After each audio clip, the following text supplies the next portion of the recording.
नमस्कार, राजनीति विज्ञान की इस कक्षा में आपका स्वागत है और मैं हूं निखिल गुप्ता, आपका राजनीति विज्ञान का शिक्षक। आज हम अध्ययन करेंगे डॉक्टर भीमराव अंबेडकर का। डॉक्टर भीमराव अंबेडकर, जिन्हें भारतीय संविधान के जनक के रूप में जाना जाता है। इनका जन्म 14 अप्रैल 1891 को महाराष्ट्र के महू नामक स्थान पर हुआ था और इनका जो पैतृक गांव था उसका नाम था अम्बावाद। तो इस अम्बावाद के नाम के कारण ही इनके नाम के आगे अंबेडकर जुड़ा और आगे चलकर ये अंबेडकर के रूप में विख्यात हुए। डॉक्टर भीमराव अंबेडकर का जो बचपन था या जो उनकी किशोरावस्था थी, वो उस समय की सामाजिक परिस्थितियों के कारण काफ़ी तनावों से गुजरी। क्योंकि ये एक निम्न जाति से थे, ये एक दलित वर्ग से थे, तो इन्हें उस समय की जो सामाजिक व्यवस्था थी उसमें अनेक भेदभावों, पक्षपातों का सामना करना पड़ा, जिससे ये काफ़ी दुखी और व्यथित हुए और तभी से इन्होंने ये प्रण किया कि वो इस व्यवस्था को बदलने की या सुधारने की कोशिशें करेंगे।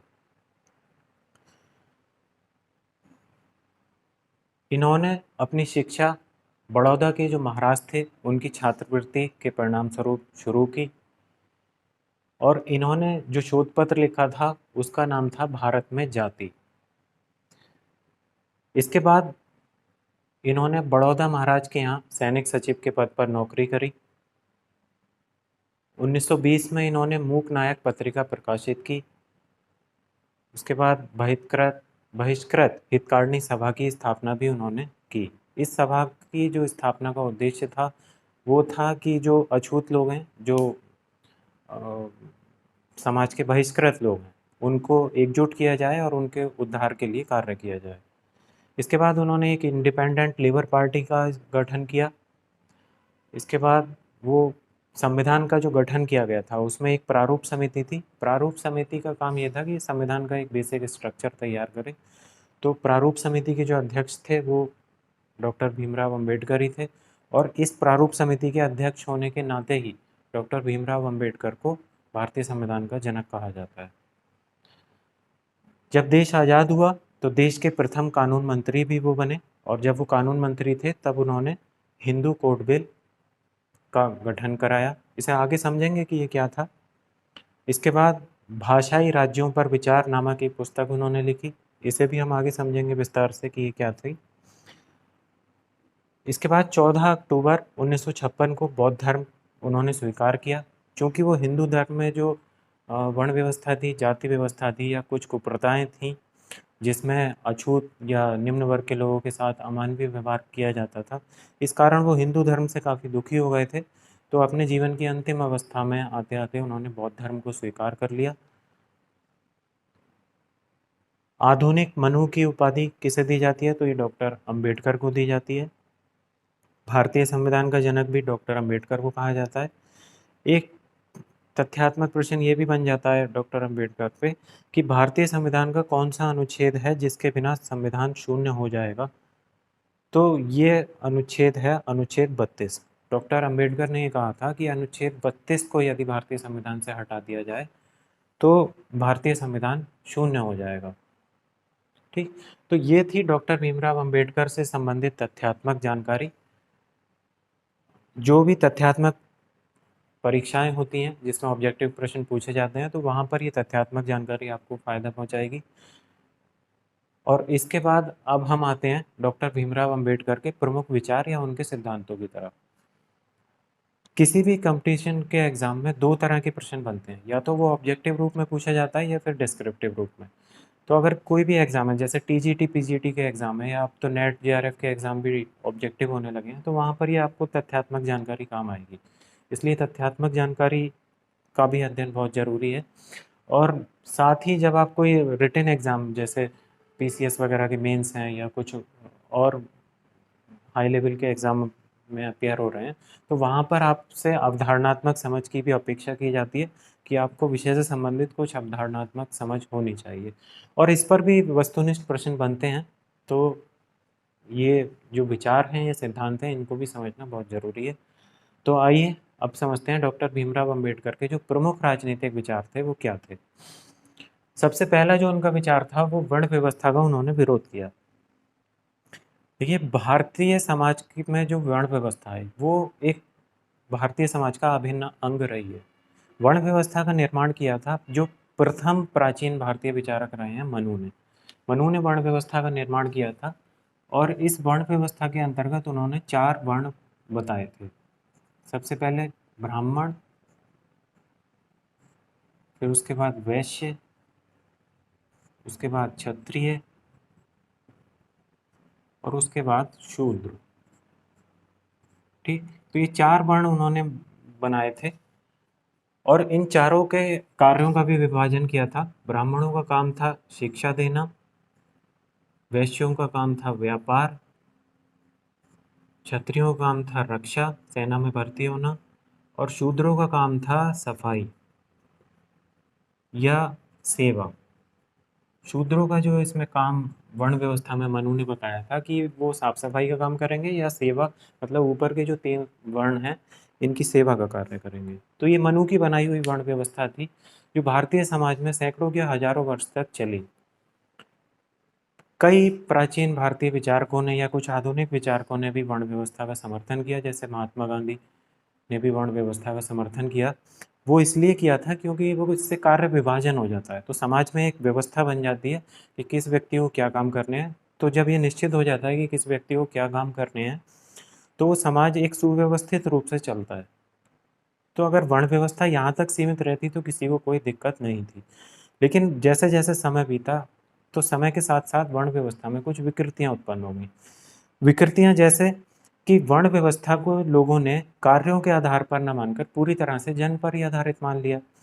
मतलब अगर कोई निम्न वर्ग में पैदा होता है, मान लीजिए कोई शूद्र पैदा हो गया, ठीक है, तो पहली बात तो उसे पढ़ने ही नहीं दिया जाएगा, कोई व्यापार नहीं करने दिया जाएगा और उसे ऊपर बढ़ने की जो भी संभावना है वो सारी समाप्त कर देती थी। ये वर्ण व्यवस्था की बुराइयां केवल यहीं तक सीमित नहीं रहीं, इससे भी आगे चलकर वर्ण व्यवस्था ने एक बहुत ही ज़्यादा कठोर और अमानवीय रूप अपना लिया, जहाँ पर शूद्रों को इंसान ही नहीं समझा जाता था। उन्हें बिल्कुल अछूत मान लिया जाता था कि छू भी गए अगर कोई शूद्र वर्ण के व्यक्ति अगर ऊपर के वर्णों से, तो ऊपर के वर्ण के जो भी व्यक्ति हैं वो अपवित्र हो जाएंगे, दुष्ट हो जाएंगे, भ्रष्ट हो जाएंगे। तो इन्हें गांव से अलग रहना चाहिए, दूर रहना चाहिए, है ना। तो इस तरह की कुछ अमानवीय प्रथाएं भी वर्ण व्यवस्था में आ गई। तो इसका विरोध होना शुरू हुआ। तो डॉक्टर भीमराव अंबेडकर, जो कि कानून के विद्यार्थी थे, विदेश से वो कानून की पढ़ाई करके आए थे और विदेश में उस समय तक काफ़ी सारे जो वैज्ञानिक मूल्य हैं, जो मानवीय मूल्य हैं, लोकतांत्रिक मूल्य हैं, उनका चलन शुरू हो चुका था। भारत में जो लोकतांत्रिक मूल्य हैं, जो लोकतांत्रिक परंपराएं, प्रथाएं हैं, वो आज भी धीरे धीरे स्थापित हो रही हैं, लेकिन पश्चिम में ये काफ़ी समय पहले से ही स्थापित हो चुकी थी। तो चूंकि डॉक्टर भीमराव अंबेडकर पश्चिम में ये सब पढ़कर देखकर आए थे, तो उनका ये विश्वास था कि भारतीय समाज में भी अब ये बदलाव आने चाहिए। तो यही वजह थी कि डॉक्टर भीमराव अंबेडकर ने सबसे पहले वर्ण व्यवस्था जो भारतीय समाज में थी उसका विरोध किया। क्यों? क्योंकि यह अमानवीय रूप धारण कर चुकी थी।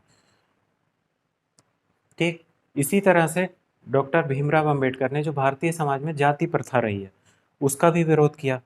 जाति प्रथा में क्या होता है कि जो भी जाति जिस काम को कर रही है वो उसी काम को करेगी, और जो विवाह व्यवस्था होती है वो भी जाति पर ही आधारित हो जाती है कि हर व्यक्ति अपनी जाति में ही विवाह करेगा, उससे अलग नहीं कर सकते। तो ये प्रथा भी आज भी मौजूद है। तो डॉक्टर भीमराव अंबेडकर ने इसका भी काफ़ी विरोध किया था। अगला, अस्पृश्यता। अस्पृश्यता का मतलब होता है छुआछूत, अनटचेबिलिटी। ठीक, तो भारतीय संविधान में इस बात का उल्लेख है कि कोई भी किसी भी रूप में, अनुच्छेद 17 में इस बात का उल्लेख है कि अस्पृश्यता का किसी भी रूप में निषेध किया जाता है और उसका जो आचरण है वो किसी भी रूप में दंडनीय अपराध होगा।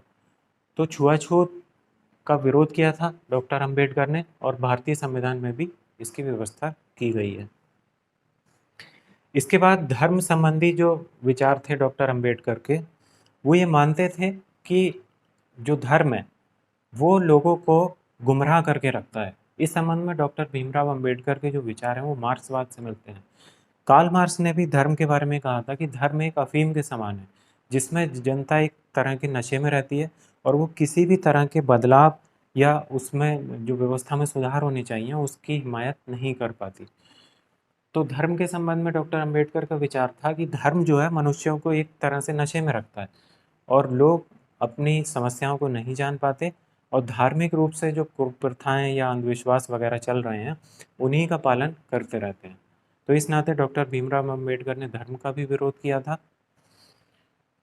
आगे राज्य संबंधी विचार। डॉक्टर भीमराव अम्बेडकर के जो राज्य संबंधी विचार थे, उनका मानना था कि राज्य का जो स्वरूप है वो समाजवादी होना चाहिए और कल्याणकारी होना चाहिए। कल्याणकारी राज्य का मतलब ये होता है कि जो राज्य है वो लोगों के कल्याण के लिए, उनकी सेवा के लिए, उनकी भलाई के लिए, उनके विकास के लिए अधिक से अधिक संख्या में काम करेगा, अधिक से अधिक संख्या में वो नागरिक जीवन में हस्तक्षेप करेगा। तो ये होता है कल्याणकारी राज्य। तो डॉक्टर भीमराव अंबेडकर ये मानते थे कि जो राज्य है वो समाजवादी और कल्याणकारी होना चाहिए। इसके बाद डॉक्टर अंबेडकर ने भाषाई राज्यों व पाकिस्तान संबंधी अपने विचार व्यक्त किए थे। भाषाई राज्यों और पाकिस्तान संबंधी विचार। जब देश का गठन हो रहा था तो उस समय देश में 565 रियासतें थीं और सभी रियासतें अपना स्वतंत्र अस्तित्व बनाए रखना चाहती थीं। तो सरदार पटेल ने इन 565 रियासतों को एक करके, समझाकर, डराकर, धमकाकर, किसी भी तरह से साम दाम दंड भेद की नीति को अपनाकर इन सब रियासतों को एक किया और फिर एक भारत देश का गठन किया था। कुछ 3 रियासतें जैसे हैदराबाद, जूनागढ़ या जम्मू कश्मीर के मुद्दे स्वतंत्रता के बाद तक सुलझाए गए, तो वो एक अलग बात है। लेकिन जब देश आज़ाद हो रहा था तो इन सब रियासतों को एक किया गया और इनका गठन किया गया। तो डॉक्टर भीमराव अंबेडकर के जो विचार थे वो ये मानते थे कि जो भाषाई राज्य हैं उन्हें वो अगर अपना स्वतंत्र या अलग अस्तित्व बनाए रखना चाहते हैं तो उन्हें इस बात की आज़ादी मिलनी चाहिए। इसी तरह के विचार उनके पाकिस्तान के संबंध में थे। वो ये मानते थे कि जो पाकिस्तान की मांग उस समय उठ रही थी, मुस्लिम लीग या मोहम्मद अली जिन्ना जो ये मांग उठा रहे थे कि उन्हें अपना एक अलग देश बनाना है, पाकिस्तान बनाना है। तो डॉक्टर अंबेडकर ने ये कहा था कि जो पाकिस्तान बनाना चाहते हैं उन्हें इसकी आज़ादी मिलनी चाहिए और पाकिस्तान बनना चाहिए। ठीक, तो यहाँ पर इस तरह के विचार थे डॉक्टर भीमराव अंबेडकर के। अब देखिए, डॉक्टर अंबेडकर यहाँ पर ये कह रहे हैं कि जो अलग राज्य बनना चाह रहे हैं वो बन सकते हैं, जो पाकिस्तान बनाना चाह रहे हैं वो बना सकते हैं। दूसरी तरफ महात्मा गांधी या सरदार पटेल जैसे विचारक भी थे जो किसी भी तरह के विभाजन के या देश से अलग होने के जो विचार थे उसके सख्त खिलाफ थे। अब यहाँ पर आपको ये समझना है कि दो तरह की विचारधाराएं हैं, दोनों अलग अलग हैं। एक तरफ तो महात्मा गांधी या सरदार पटेल हैं जो राष्ट्रवादी या परंपरावादी या देश को एक रखने की विचारधारा के समर्थक हैं। दूसरी तरफ अंबेडकर जो हैं वो व्यक्तिगत स्वतंत्रता के समर्थक हैं। तो यहाँ पर अंबेडकर के जो विचार हैं वो हमें व्यक्तिवादी या उदारवादी नज़रिए से प्रेरित नज़र आते हैं। अब यहाँ पर ये नहीं कहना चाहिए कि जो अंबेडकर थे वो राष्ट्रद्रोही थे, वो राष्ट्र के विरोधी थे, है ना, वो राष्ट्र के टुकड़े कराना चाहते थे, ऐसी बात नहीं है। जो अंबेडकर सोच रहे हैं वो व्यक्तिवादी या उदारवादी नज़रिए से ठीक है, ठीक। और जो सरदार पटेल या महात्मा गांधी सोच रहे हैं वो एक राष्ट्रवादी नज़रिए से ठीक है। और ये विचारधाराओं का अंतर है और कोई भी देश दोनों ही विचारधाराओं को अपनाता है। उस समय देश में काफ़ी सारे भाषाई राज्यों का गठन हुआ था। जब देश आज़ाद हुआ था तो उस समय मुख्यतः जो 14 राज्य हुआ करते थे। बाद में उसके बाद राज्यों का गठन शुरू हुआ और आज भी जो राज्यों के गठन की प्रक्रिया है वो जारी है।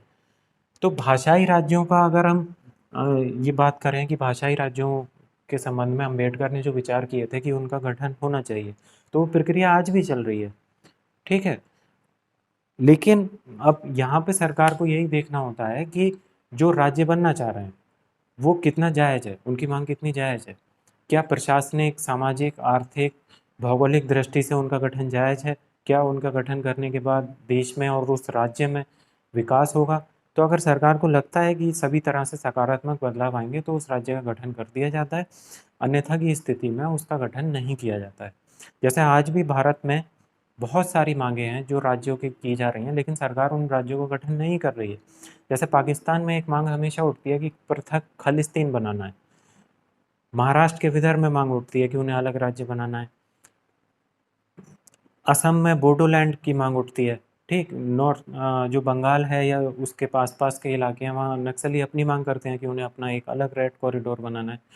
तो ये जो मांगे जो अभी तक नहीं मानी गई हैं, इसके पीछे जो तथ्य है वो ये है कि इनकी जो मांग है वो पृथकतावादी है ना। ये प्रशासनिक कुशलता की दृष्टि से मांग नहीं हो रही है। अगर मांग हो रही होती, भाषाई पृथक्करण की मांग हो रही होती तो वो मान ली जाती, लेकिन इनकी भागों में इनकी जो मांग है उसमें अलगाववाद या पृथकतावाद नजर आता है, इसलिए इन मांगों को दमन कर दिया जाता है। तो यहाँ पर मैं ये समझाने की कोशिश कर रहा था कि अगर कोई भाषाई राज्यों की या पाकिस्तान संबंधी विचार का गठन का समर्थन कर रहा है तो जरूरी नहीं है कि वो राष्ट्रद्रोही हो, है ना।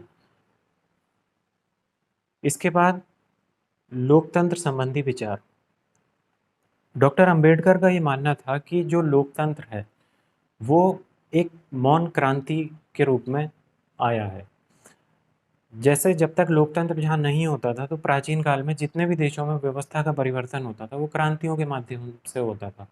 हिंसक क्रांति हो रही है, सशस्त्र क्रांति हो रही है, उसमें लाखों लोग मारे जाते थे, है ना, तब जाके राजा या व्यवस्था का परिवर्तन होता था। लेकिन जब से लोकतंत्र आया है तो व्यवस्था में या राजा या सरकार का परिवर्तन जो है शांतिपूर्ण तरीके से चुनावों में हो जाता है। लोग बस वोट देते हैं और सरकारें बदल जाती हैं। पहले ही जो परिवर्तन होते थे वो क्रांतियों के माध्यम से होते थे। तो इसी कारण डॉक्टर अंबेडकर ने लोकतंत्र और लोकतांत्रिक मूल्यों पर बहुत बल दिया, ठीक। इसके बाद शासन संबंधी विचार। भारत में संसदात्मक व्यवस्था को अपनाया गया है। संसदात्मक व्यवस्था के अंतर्गत पूरे देश से प्रतिनिधि चुने जाते हैं, वो एक संसद में इकट्ठे होते हैं, फिर वो अपना एक नेता चुनते हैं जो प्रधानमंत्री कहलाता है। वो फिर अपने मंत्रिमंडल का गठन करता है और वो फिर पूरे देश में शासन चलाने का काम करती है। ये संसदात्मक व्यवस्था है। अध्यक्षात्मक व्यवस्था में ये होता है कि जो राष्ट्रपति होता है वो शासन का सर्वोच्च होता है, वो प्रमुख होता है। तो डॉक्टर भीमराव अंबेडकर थे वो शासन संबंधी विचार उनके ये थे कि भारत में अध्यक्षात्मक शासन व्यवस्था को अपनाया जाना चाहिए।